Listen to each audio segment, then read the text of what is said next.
Today, I'm going to share with you about how I came to accept the fact that I hate myself, how it's one of the best things that ever happened to me, and why I think we should stop trying to change the world. Ever since I was a child, it was my dream to change the world, to do something truly incredible with my life. I was born a pastor's kid. My father is one of the most idealistic people I know who served the church and all people through the unconditional love of Christ.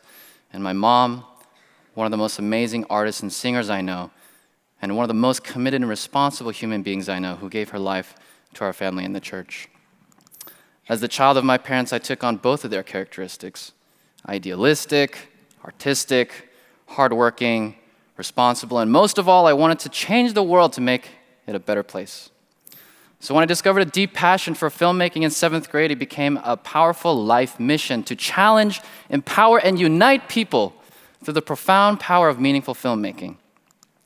If Jesus came to earth today, he would be a filmmaker, is what my dad told me all the time, because Jesus always spoke through the power of story and parable of life's most profound inner truths. He also told me that one sermon could reach 100, a couple hundred people. A film could reach tens of thousands, maybe millions of people around the globe. You will do great things, my son. I am so proud of you, he told me all the time. As I grew older, I became more and more determined to become the world's greatest film director, to make the world a more loving, just, meaningful place, and to bring inspiration to the global masses. My hunger was insatiable. I gave every project my all. I always felt like I could do better and better. I was the quintessential, voraciously passionate young artist who always thought he could top himself, never satisfied with his own work. When I was in college, I made an incredibly ambitious short film about a man striving to live at his highest potential in the last 5 minutes of his life, which ended up winning the world's largest student film festival. A couple years later, I made a showreel about the divine interconnectedness and depth of life that ended up winning gold at America's largest advertising competition. A few years later, I became the creative lead of a company called Jubilee, whose mission was to spread a message of radical empathy to millions around the globe. And throughout all these years, I understood that to create good work, it started with me being a good person. I constantly worked on developing myself as a human being to be the best human being that I could possibly be. I had a remarkable growth mindset, a passionate desire to actualize my full potential. I could always work harder. I could always be more committed, more loving, more capable, more talented, more something to improve. The only problem was, as years went by and I accomplished more and more, I began to wonder to myself, when will I actually feel like I fulfilled my full potential? When will I actually have made a positive enough impact on the world? When will I be able to pat myself on the back and say, "Good job, Ian. You did amazing"? I never quite felt like I could say that to myself because I always knew there was more work to be done, more to serve, to become better. As time went on, I began to notice how hard I was being on myself. All the all-nighters, masses of people I'd impacted, it always felt like I could do more. In my ruthless idealism and ambition, I was always falling just a little short of the ideal. The thing is, I knew that this way of thinking wasn't good for me, and that I was being hard on myself, but I didn't know how to get over it. I asked myself, how can I actually be truly fulfilled? How can I actually feel like I love myself? And how can I get rid of this anxiety from all this self-judgment? How do I do this? I read tons and tons of books, did therapy, traveled to India, Chile, and France. I did LSD, I did shrooms, I even joined a half cult, and so much more. But at the end of the day, it would just give me an emotional high that I would always come down from. I couldn't figure out for the life of me, how do I love myself? How do I feel fulfilled? And how do I stay positive and feeling good and stay there? I was starting to get desperate for answers. By 2020, Jubilee had millions of subscribers, over 1 billion views. We had grown faster than all these huge digital media companies like BuzzFeed, Vox, and Vice, and we had hit world trending plenty of times. We could confidently say we made a dent in global culture. But on the inside, I was more exhausted, more confused, more insecure than ever. Up to now, I thought that if I could be the best person that I could be, and if I dedicated my life to something meaningful to serve others, that it would make me happy.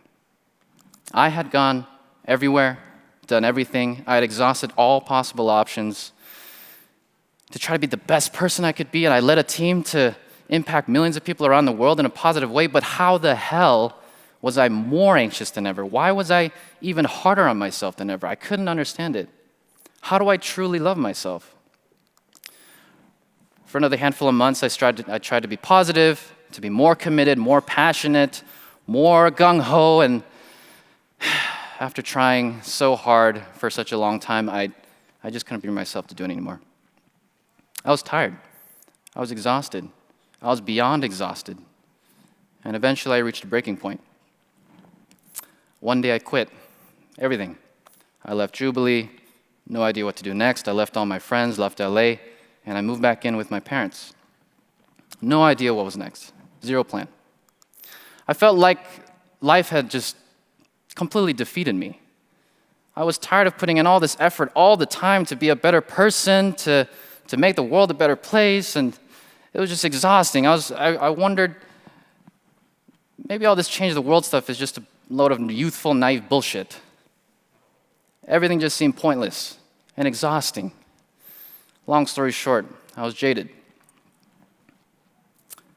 One day I was at home in my childhood bedroom. I was sitting on my bed, and I was just thinking to myself, like, how did I get here? When a gentle thought presented itself to me. It was like a mysterious presence just kind of lightly tapped on my shoulder and asked me a question. And that question was, Ian, what is the definition of insanity? I contemplated for a long time. And I remembered sometime in the past I'd heard a quote that said, insanity is doing the same thing over and over again, expecting different results. Then that gentle presence tapped on my shoulder again and asked me, Ian, what same thing have you been doing over and over again, expecting different results? In all the reading, the therapy, the travel, the half cult and psychedelics, like what's the common denominator among it all? What's the common denominator? I was thinking about it for a while. I didn't really know. The only common denominator I could think of was that I was trying to change myself. Among all the crazy, diverse things that I had done all over the world, this was the only thing that united everything. But as I sat with this, it slowly began to sink into me that I was doing the same thing over and over again, expecting different results. I was trying to change myself. Over and over again, I was trying to change myself. And then it dawned on me, what if, instead of trying to change myself, I don't try to change myself at all? What if, instead of trying to change myself, I accepted myself for all of who I am with zero change?